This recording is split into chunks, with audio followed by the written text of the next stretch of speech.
Deonie Botha is responsible for innovation at NOSA. Good morning. Good morning. How are you? Very well, thanks. And yourself? Yeah. You know, you are the first woman I'm interviewing today. With the whole journey, you are the first woman, so I feel like a bit surprised, like in this feeling that in this industry there's no women, or what's happening here? Yeah. No, I think that's very true, and especially because my paper was on mining as well, which is also not a very female-dominated industry. But I think that is important because it shows, you know, that we need to focus a lot on females in the industry. So it's an important observation to make. Well, you talk about innovative mining technologies and the effect of man-machine interaction on occupational health and safety. So, how do you think digital innovation can improve mining productivity?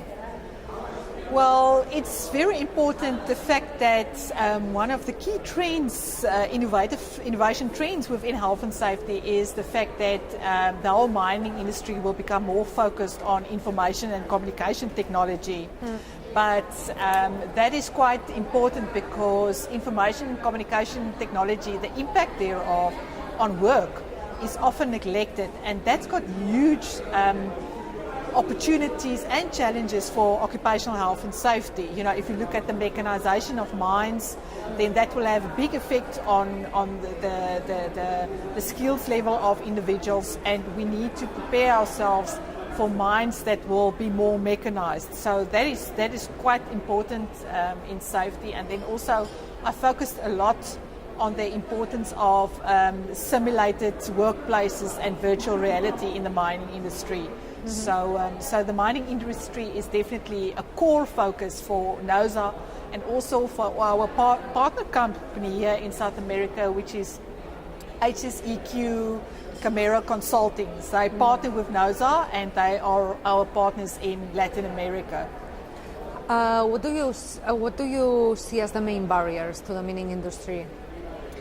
In the mining industry, unfortunately, the global economy has impacted the mining industry severely. And the fact that because the global economy impacted on the mining industry, there's a lot of focus on production. They must produce and increase the tonnage per hour.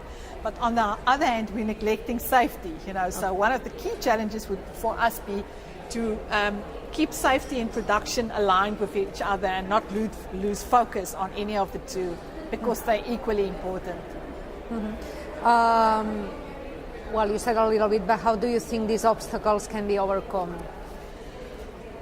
Well, I think we are doing a lot of good work. I think what is important is that we need to make sure that we implement proper training to people. Yeah. We need to ensure that our health and safety and environmental systems are aligned with the new requirements. And also we need to make sure that our management understand the importance of health and safety, because it's very important that they walk the talk. So I think what we're doing is good. We just need to work so much harder at it, because the mining industry is just going to become even more dangerous than what it was before. You talk about training. How important is training on prevention? Very important. It's actually a key focus, and although training is not always regarded as a critical control, it is a control, but it's not a critical control. It is tremendously important, especially in countries where you have a disparity in the literacy levels of people. And in South Africa, we've started to realize that, you know, because people have different literacy rates, you can't just train them in the normal way. So a lot of the training that we offer is by means of e-learning and more virtual and simulated environments. So we're bringing in a lot of virtual reality in our training, because it's so much easier for people to learn when they see, rather than when you sit in a classroom and, you know, you just have to listen and listen and listen. So there's a lot of work to be done in the mining industry. Do you think that companies understand how important is prevention? I think they do, but they don't always know how to prevent incidences, and they don't always understand how the requirements of safety changes. Because just to give you a practical example, again from the mining industry, because that's my background, we're all moving towards a more mechanized mining environment, but companies don't understand that they need to change their health and HSE management systems accordingly. So they introduce new mining methods, but stick to the old health and safety systems. So yeah, it's very, very important. Okay. Thank you so much. Thank for the you so interview. much for your Thank time. you. Thank you very much.